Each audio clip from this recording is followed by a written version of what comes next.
प्रिय विद्यार्थियों, मैं डॉक्टर सुनील कुमार शर्मा, सहायक आचार्य हिंदी, राजकीय महाविद्यालय Karauli, BA part second, Hindi साहित्य। आज आपको मैं द्वितीय प्रश्न पत्र प्रयोजन मूलक हिंदी के अंतर्गत पिछला जो टॉपिक था साक्षात्कार, उसके समाप्ति के उपरांत आज नया टॉपिक आरंभ करने जा रहा हूँ, प्रेस प्रबंधन।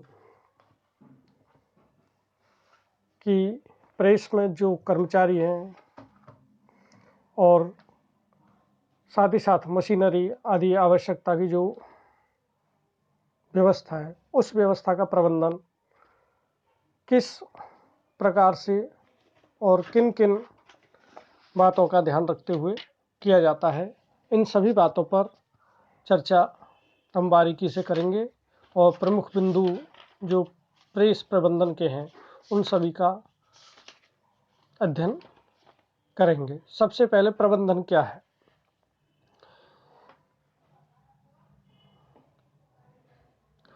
किसी भी संस्थान की सफलता के लिए उसके कुशल प्रबंधन पर निर्भर रहना होता है, क्योंकि प्रबंधन ही संस्थान में ऐसा वातावरण तैयार करता है जिसमें विभिन्न समूह के कर्मचारी निर्धारित लक्ष्यों की पूर्ति सफलता के साथ करते हैं। इस प्रकार प्रबंधन का अभिप्राय एक ऐसे वातावरण का निर्माण करना है जिसमें विभिन्न समूह के कर्मचारी निर्धारित लक्ष्यों की पूर्ति के लिए काम करें। प्रबंधन उनका दिशा निर्देशन ही करता है। इसकी परिभाषा लॉरेंस एप्ले के शब्दों में इस प्रकार है। प्रबंधन औपचारिक रूप से संगठित समूह के माध्यम से कार्य निष्पादन भी करता है। लेखक का तकनीकी ज्ञान पत्रकार अथवा संपादक के डेस्क पर कार्य करने वालों की कुछ काल के अभ्यास के बाद हो जाता है, किंतु स्वभाव और व्यवहारगत ज्ञान बिना समर्पित भाव के संभव नहीं होता। इसके लिए आवश्यक हो जाता है कि वह संस्थान में अपना कार्य और लक्ष्य दोनों को ही देखे और परखे। यहीं से यानी देखने और परखने की प्रक्रिया से ही प्रबंधन की प्रक्रिया आरंभ हो जाती है। संस्थान कोई भी हो, उसके सुचारू संचालन के निमित्त एक कुशल प्रबंधन की अपेक्षा होती है। यदि वह संस्थान पत्रकारिता से संबंध है तो वहाँ उसकी आवश्यकता और भी अधिक बढ़ जाती है, क्योंकि उसका लक्ष्य अपने प्रकाशन के साथ साथ पत्रकारों और संपादक वर्ग को विभिन्न ढंग से लक्ष्य प्राप्ति की दिशा में प्रोत्साहित करना भी होता है। यदि समाचार प्रबंधन का कार्य सही ढंग से नहीं हो पा रहा है तो प्रकाशक को सफलता नहीं मिलेगी, चाहे समाचार पत्र की सामग्री कितनी ही विश्वसनीय क्यों न हो और वह पाठकों के बीच कितना ही लोकप्रिय ना हो। इसलिए उसका प्रबंध कौशल अति महत्व रखता है। प्रबंधन की आवश्यकता जो है वो क्यों पड़ती है। विभिन्न समाचार पत्रों का दायित्व आज संचार माध्यमों, रेडियो, दूरदर्शन आदि के साथ स्पर्धा करना अनिवार्य हो गया है। समाचार पत्र की बिक्री के लिए व्यक्तिगत एवं सामूहिक रूप से प्रयास करने की आज आवश्यकता है।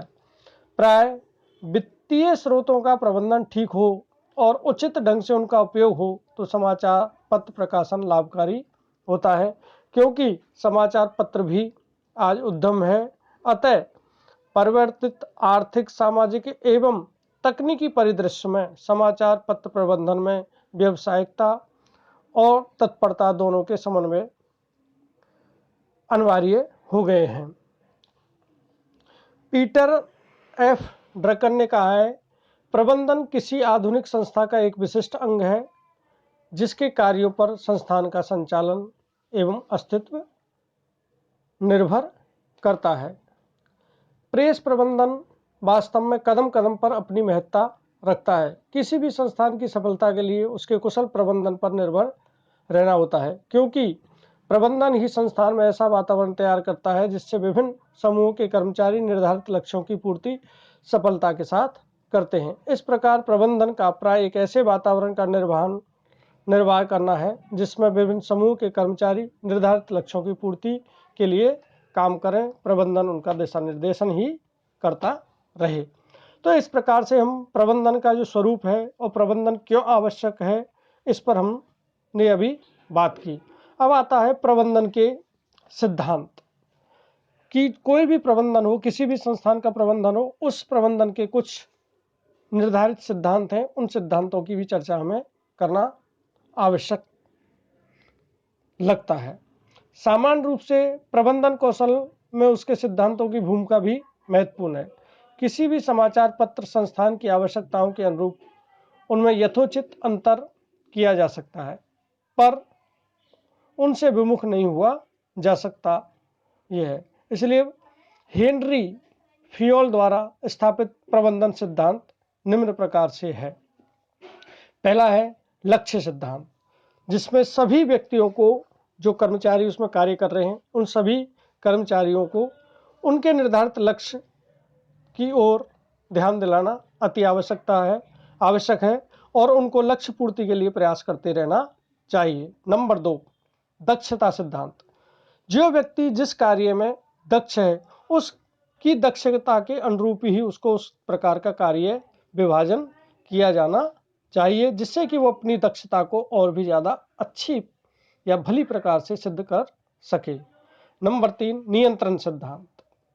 इसमें छोटे कर्मचारी का बड़े कर्मचारी से, बड़े का और बड़े कर्मचारी से लगातार संबंध रहता है, इसलिए प्रत्येक कर्मचारियों के ऊपर भी नियंत्रण की आवश्यकता होती है और वो अपने अधिकार क्षेत्र से अधिक किसी भी प्रकार के दूसरों के अधिकारों में हस्तक्षेप नहीं करें, इसलिए नियंत्रण सिद्धांत की भी आवश्यकता है। नंबर 4, अधिकार एवं दायित्व। जहां आपको किसी संस्थान ने अधिकार दे रखे हैं, तो अधिकारों के साथ साथ आपकी भी जिम्मेदारी दायित्वों के या कर्तव्यों के प्रति भी बढ़ जाती है, इसलिए कि सभी कर्मचारियों को अपने अधिकारों के साथ साथ अपने दायित्वों का निर्वहन भी सफलता के साथ करना चाहिए। नंबर 5, कर्मचारी नियंत्रण सिद्धांत। किसी भी संस्थान में जितने भी कर्मचारी कार्यरत हैं, उन कर्मचारियों पर नियंत्रण सिद्धांत हमेशा लागू होता है और लागू होता रहेगा और कर्मचारी एक नैतिक आचार संहिता के द्वारा नियंत्रण होते रहने चाहिए। नंबर 6, निर्देशन सिद्धांत। समय समय पर कर्मचारियों को नई तकनीक, नए ज्ञान, नई चीज़ों के बारे में भी प्रबंधन को निर्देशन प्रदान करते रहने चाहिए। नंबर 7, विशेष सिद्धांत।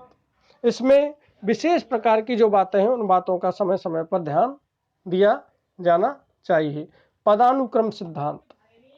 छोटे से बड़े पद, बड़े से और बड़े पद, तो पदानुक्रम के अनुरूप उनको कार्य विभाजन किया जाना चाहिए। और साथ ही साथ नंबर 9, संतुलन सिद्धांत। इसमें हर व्यक्ति के कार्य में संतुलन की भावना का या संतुलन भी स्थापित करना चाहिए। और नंबर 10, अनुशासन सिद्धांत।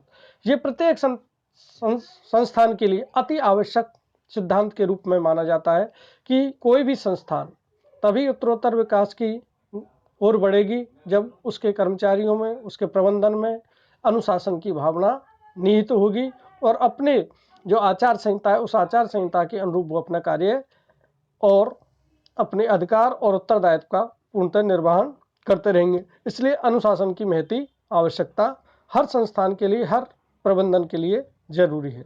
नंबर 11, व्यापक हित सिद्धांत।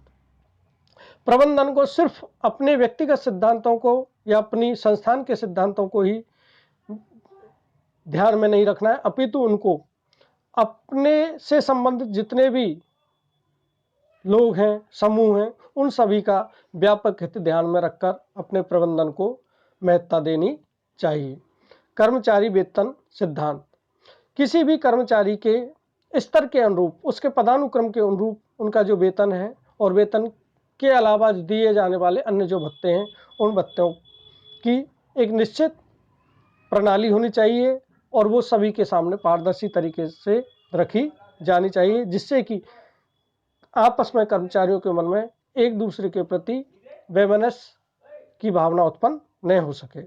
उक्त सिद्धांतों की व्यापक चर्चा की आवश्यकता नहीं है, क्योंकि उक्त सिद्धांतों का सीधा लक्ष्य किसी समाचार पत्र के कुशल संचालन के लिए अपने कर्मचारियों एवं प्रबंधकों के दायित्वों के निर्वहन में निर्देशन, संतुलन, पदानुक्रम के अंतर्गत अनुशासन एवं कार्य तथा वेतन भुगतान विषयक सभी प्रकार के सिद्धांतों का सामंजस्य है, क्योंकि समान लक्ष्यों के लिए की गई सामूहिक क्रियाओं के लिए भी एक ही दिशा निर्देशन सिद्धांत समन्वयकारी होता है। अतः समाचार पत्र प्रबंधन के क्षेत्र में संपादकीय प्रबंधन का कौशल अर्जित करने का अर्थ है समाचार पत्र को प्रतिस्पर्धात्मक स्तर पर, समाचार बहुल व्यावसायिक स्तर पर अग्रगामी और विज्ञापन के स्तर पर सर्वग्राही तथा पाठक के स्तर पर लोकप्रियता प्राप्ति हो। आज बस इतना ही। अब अगली कक्षा में संपादकीय प्रबंधन में कौन कौन सी बातें हैं जो उसकी कुशल संपादक की योग्यता को निर्धारित करती हैं, इन पर कल चर्चा करेंगे। धन्यवाद।